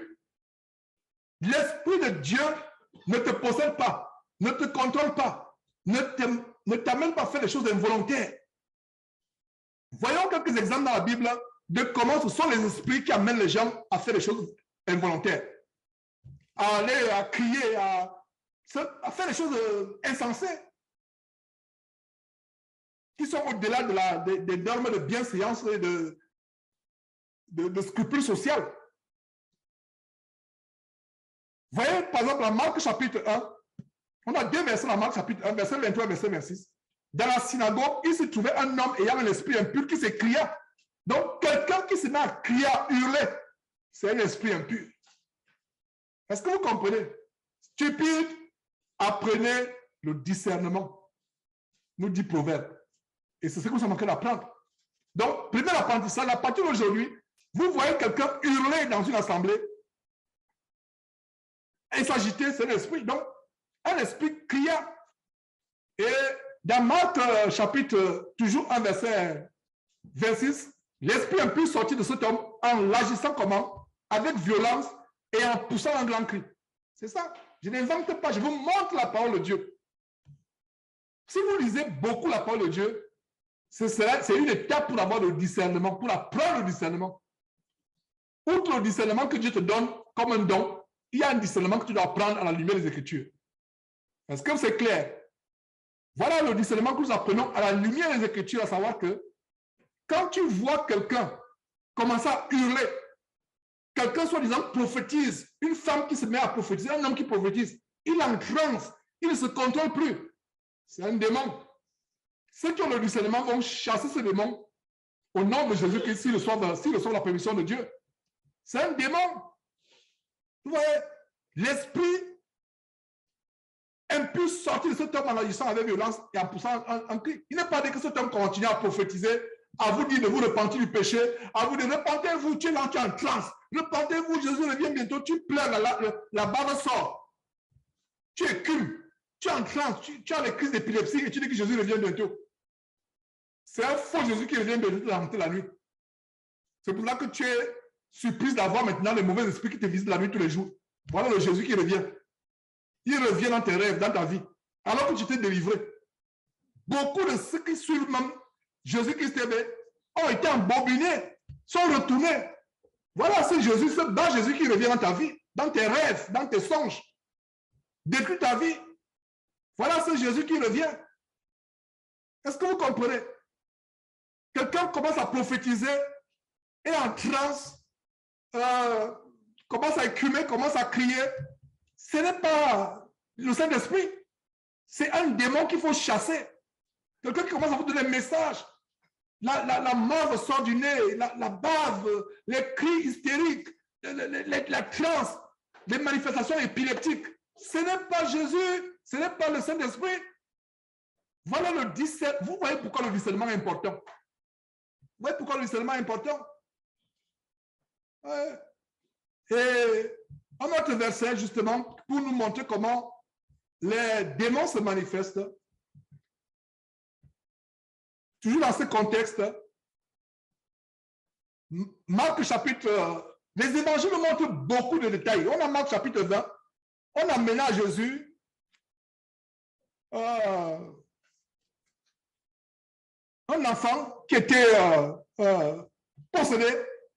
Et en Marc chapitre 9, verset 9, qu'est-ce qu'on voit? Et aussitôt que l'enfant vit Jésus, l'esprit l'agita avec violence, il tomba par terre, il roula en écumant. Écumer, ça veut dire quoi? La morve sort du nez, la bave sort du nez, comme cette fillette, cette gamine du groupe Jésus, bah Jésus revient bientôt. Voilà ce qui se passe. Voilà la révélation. Donc, mon frère, ma soeur, si tu avais lu ce verset, rien que le détail écumer, ça veut dire l'écume, la morve sort. En voyant la gamine de Jésus revient bientôt, tu sais que c'est un démon. Est-ce que c'est clair, mon frère, ma soeur qui me suit? Est-ce que c'est simple? C'est pourquoi on aime ce qui est compliqué. Voilà, pourquoi on aime ce qui est compliqué. Voilà la révélation. Donc, tu es dans une assemblée. Quelqu'un commence à prophétiser. Repentez-vous, laissez le sexe, laissez l'ivrognerie. La mort commence à sortir. Pensez à ce verset. Pensez à ce verset. Donc, désormais, quand vous encore, c'est parmi vous, parce qu'il y a encore quelques-uns qui sont séduits, qui disent que vraiment ça peut être vrai. Vraiment, pourquoi Georges aussi exagère comme cela? Peut-être qu'ils ont, peut-être, il n'y a pas de peut-être. Lis ta Bible. Stupide, apprends le discernement. Et tu apprends le discernement en étudiant la parole de Dieu. Écumer, ça veut dire que la morve sort. Si la morve sort là, c'est un démon. La barbe sort, c'est un démon. Les larmes commencent à couler là, c'est un démon. Ce n'est pas le Saint-Esprit. Est-ce que c'est clair? Je suis content d'exposer ces choses. Voilà. Donc, rappelez-vous de ce verset, Marc chapitre 9, verset 20, et le mot écumer. Écumer. Il y a un autre détail dans Marc chapitre 9, verset 18, avant le verset précédent. En quelques lieux qui le saisissent, le démon, l'esprit le jette par terre, l'enfant écume, grince les dents. Il y a même des détails. On a vu, l'enfant s'agite, soulier s'agite. Il y a des caractéristiques des démons. L'enfant s'agite. Il écume, c'est-à-dire que la morve sort du nez. Il grince les dents. Grrr, grrr, grrr, grrr. Il grince les dents. C'est un démon. C'est un démon, ce n'est pas le Saint-Esprit. Associer ça au Saint-Esprit, c'est un péché grave. C'est un démon. L'enfant grince les dents. Donc, notez, soulignez les traits de caractère des esprits impurs. Marc 1, 23. Il s'écrit. Marc 1, 26. Agite avec violence, poussant un grand cri. Marc 9, 20. Agite avec violence. Il tombe par terre. Aujourd'hui, les gens veulent tomber. Il y a des gens qui disent, mais moi je suis parti, moi aussi je veux tomber. Les gens tombent, je vais aussi tomber. Dans la Bible, quand un homme tombait, il tombait son visage pour adorer Dieu. Aujourd'hui, les gens tombent, ils veulent tomber. Il y a des gens qui me disent, frère, vraiment, moi aussi, je suis parti là, je voulais aussi tomber. Il y a une sœur qui est réunie avec nous aujourd'hui, Blandine, qui a été délivrée de Vindigny. Espère en fait tomber les gens. Tombeur professionnel. Les gens tombent. Non. Quand dans la Bible, quelqu'un tombait, il tombait sur sa face pour glorifier Dieu. Aujourd'hui, les gens tombent, soi-disant, ils sont délivrés. Mais est-ce que vous avez vu? Si nous montre ce qui se passe dans ces églises, tomber, souligner tomber. Ah, mes frères et sœurs, l'enseignement est profond. Souligner tomber. Je vais reprendre tous les traits de caractère des esprits impurs. Et on peut faire 2 heures seulement sur cet aspect. On peut faire 2 heures sur cet aspect. Il y a l'aspect quoi? Je reprends Marc chapitre 1, verset 23. L'esprit impur fait crier. Il s'écrie. C'est une manifestation de l'esprit démon. La violence, il agite avec violence. Il se secoue, il enclenche. C'est une catégorie. Marc chapitre 1, verset 26. Il pousse un grand cri. Marc chapitre 9, verset 20. Agite avec violence aussi. Il se roule en écumant, ça veut dire la morve sort, la barbe sort, les larmes sortent. Il tombe par terre. Ça, c'est la spécialité des faux pasteurs. Fait tomber les gens. Donc voilà, tomber. Il est sur le Saint-Esprit qui se manifeste, les gens tombent. Quand ça, c'est pas le Saint-Esprit, c'est les démons. Marc chapitre 9, verset 18. On voit l'autre détail. L'enfant écume toujours, mais l'autre détail, c'est qu'il grince les dents. Et toujours dans Marc chapitre 9, maintenant verset 22, l'esprit t'amène à être, l'esprit le jette dans le feu, dans l'eau pour le faire périr. Voilà. Et dans Luc chapitre 4, verset 33, lisez les évangiles. Je ne peux pas vous citer tous ces versets. Ces versets que je suis en train de citer sont dans Matthieu, Marc, Luc et Jean. Désormais, en lisant ces versets, en voyant comment Jésus délivrait, en voyant comment les démons se manifestaient, vous pouvez recenser beaucoup de traits de caractère. On a recensé quelques-uns. Tomber par terre. Quelle est la caractéristique dans ces églises? C'est tomber par terre. Au point où il y a les nouvelles professions dans les églises, profession d'attrapeurs. Ils sont là maintenant en train d'attraper avec les pains. Les femmes sont habillées, nues comme des prostituées, il y a encore des pains. Pourquoi vous avez encore des pains? Pourquoi vous n'apportez pas les pains normalement tous les jours? Pourquoi vous apportez seulement les pains quand ils vont tomber, les jambes en l'air avec le pantalon serré? Pourquoi? Pourquoi? Est-ce que vous voyez, mes frères et sœurs? Donc, tomber, c'est un grand caractère dans les églises aujourd'hui. Tomber. Il n'y a rien de nouveau. étudier la parole de Dieu, ça prend le discernement. Tu vois ça à la télévision, sur YouTube ou dans une assemblée, tu sors en courant. Parce que ce n'est pas Dieu. Tomber là. On vient de voir que tomber, c'est une manifestation du diable. Voilà. Tomber.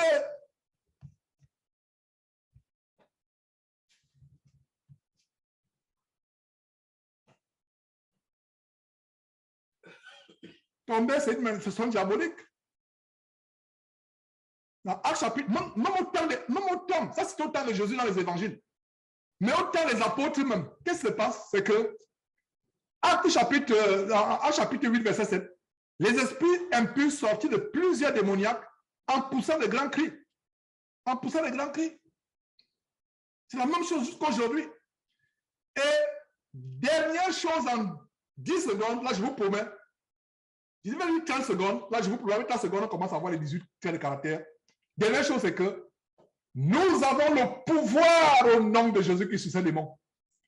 Au nom de Jésus, il y a plusieurs passages de la Bible, que ce soit dans le Nouveau Testament, que ce soit dans les évangiles, il chassait les démons au nom de Jésus. Donc, la grande nouvelle, c'est que Jésus avait le pouvoir sur ces démons. Nous avons aussi le pouvoir sur ces démons. Maintenant, ayant conclu cette longue introduction d'environ 1 heure, plongeons maintenant dans les 18 différentes catégories des esprits impurs. Je vais les nommer juste de 1 jusqu'à 18, après on va aller un par un. Je ferai l'effort d'être bref, du moins selon que le Saint-Esprit me guide, mes frères. Donc je vous donne le temps de souffler pendant quelques secondes, de vous détendre un tout petit peu. Je donne quelques secondes ou quelques minutes, pendant 2 minutes, le temps de... Pendant quelques minutes avant de commencer, mettons une transition. Une transition.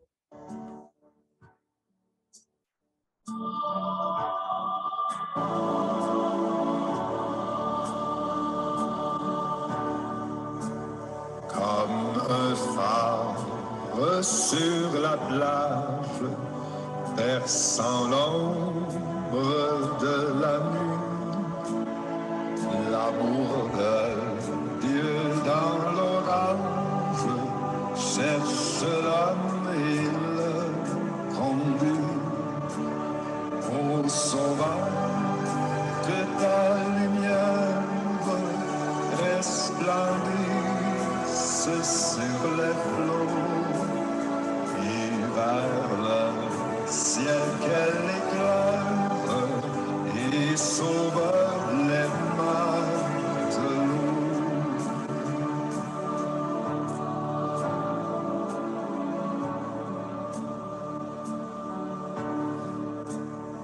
Nulle étoile n'étincelle pour vous guider au nocher qui gardera la nacelle des écueils et des rochers.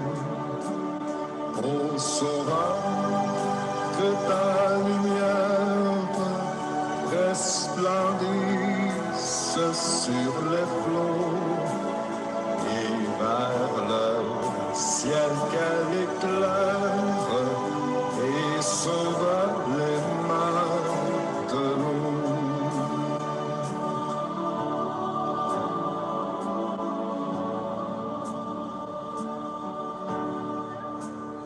Dans la nuit qui m'environne de ton amour, ô Jésus, que par moi l'éclat rayonne aux yeux des marins perdus.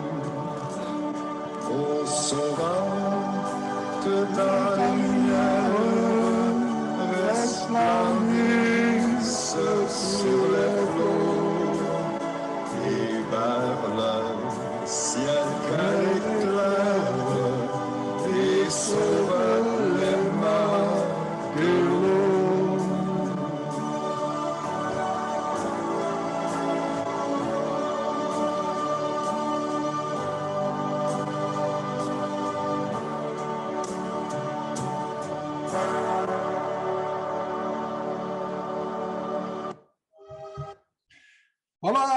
mes frères, nous poursuivons cet enseignement. C'est une très grande joie de poursuivre cet enseignement.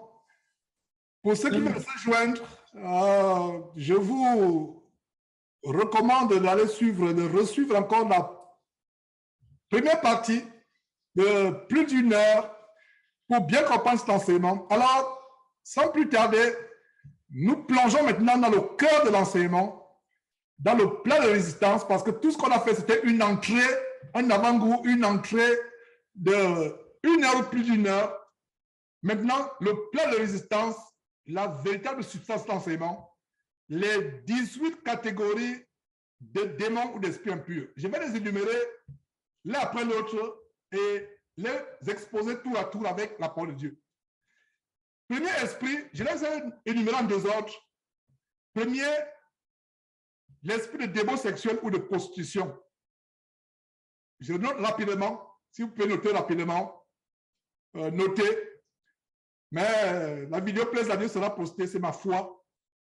Si vous pouvez noter, notez rapidement. Dans les 18, il y a 1, l'esprit de démon sexuel ou de prostitution. 2, l'esprit d'aveuglement ou d'égarement. 3, l'esprit d'assoupissement ou sommeil spirituel. 4, l'esprit de peur ou démon de peur. 5, les esprits de maladie ou infirmité. 6, l'esprit de dispute et de division. Voilà un esprit qui détruit les églises. Aujourd'hui, les vraies églises, pas les fausses églises. Les églises de maison sont détruites à cause de l'esprit de dispute et de division. Il y a 7, l'esprit de mensonge qui est opposé à l'esprit de la vérité. L'esprit de mensonge. Il y a un esprit qui est fait ravager dans beaucoup de couples. 8, l'esprit de jalousie. 9, il y a l'esprit du monde ou l'esprit de l'Égypte. 10, il y a l'esprit de rébellion. 10, l'esprit de rébellion. 11, l'esprit d'ivrognerie. 12, l'esprit de folie. 13, les esprits des arts martiaux. Le karaté, le judo, taekwondo. Il y a les esprits qui sont derrière. Les esprits des arts martiaux. 14, les fantômes ou esprits qui se matérialisent ou prennent des formes corporelles. Ça, c'est 14. Ça, les 14, les fantômes ou les esprits qui se matérialisent ou prennent des formes corporelles. 15, il y a les esprits de divination ou de maraboutage ou de fétichisme, encore appelés les esprits vaudous. Je parle du groupe vaudou, pseudo chrétien, Jésus revient, ou bah Jésus revient bientôt. Voilà les esprits qui sont derrière. Donc, il y a en 15e position les esprits de divination ou de maraboutage, les esprits de fétichisme ou de vaudou. En 16e position, 16e catégorie, les esprits de nécromancie ou d'invocation des morts, comme chez les Bamileke au Cameroun ou chez les Malgaches, où ils font déterrer les morts et ils font des invocations aux morts. Il y a en 17e position, les esprits derrière les miracles des faux pasteurs. Et en 18e et dernière position, l'esprit d'esclavage ou l'esprit d'accoutumance ou d'addiction à la drogue, à la cigarette, etc. Donc, voilà les différents esprits que nous allons voir. C'est pour ça que je vous disais que c'est un séminaire. C'est un séminaire qui nous permettra de voir tour à tous ces esprits. Et avant d'entrer en profondeur, esprit, catégorie après catégorie, je vais vous dire une chose, c'est que ces esprits sont comme des gants. Ils ne sont pas isolés. Ils travaillent ensemble. L'esprit de jalousie, par exemple, pas tenir l'esprit de meurtre. Il y a l'esprit qui cause la mort, mais c'est l'esprit de mort. C'est l'esprit de mort. Je pense que c'est une catégorie que j'aurais pu ajouter. Donc, ils travaillent en gang. L'esprit de mensonge peut entraîner un autre esprit. Il y a beaucoup d'esprits. Ils travaillent en gang, ils ne sont pas isolés. Les esprits sont tellement, c'est un réseau. Ils sont solidaires les uns et les autres. Un esprit peut ouvrir la porte à un autre esprit. Un esprit peut aider un autre esprit. Donc, ce ne sont pas des catégories isolées. Ayant dit cela, commençons, je vais faire l'effort d'être bref.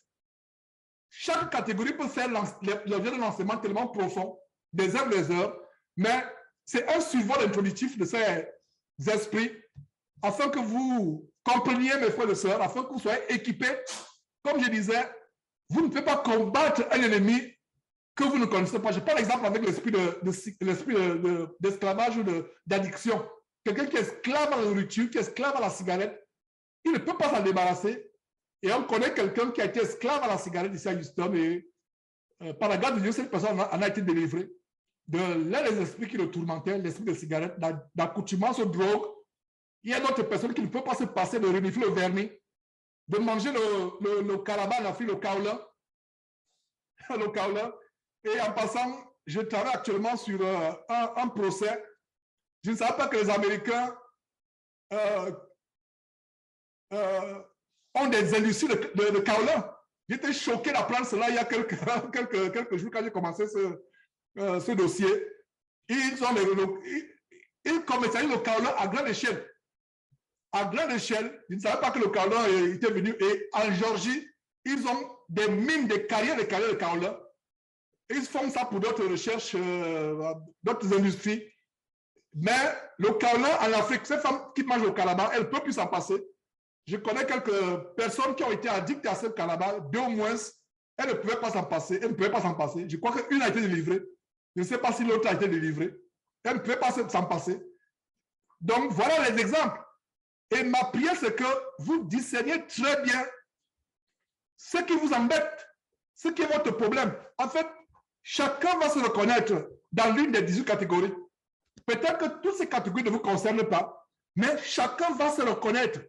Soit l'esprit de mensonge, soit l'esprit d'addiction sexuelle qui t'amène encore à aller sur Internet, regarder la pornographie, soit l'esprit de gloutonnerie où tu ne peux pas te passer de manger, etc. Chacun va se reconnaître pour notre délivrance.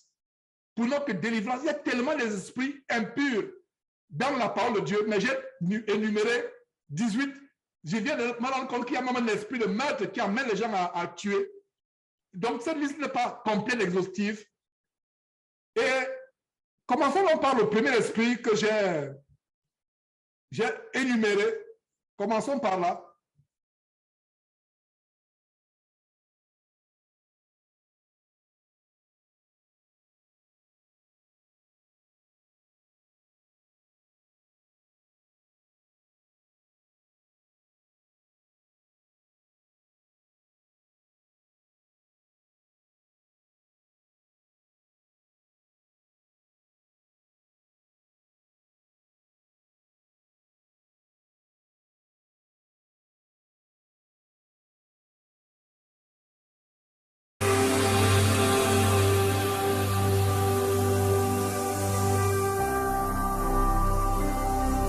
Jésus-Christ TV, vous connaîtrez la vérité et la vérité vous affranchira.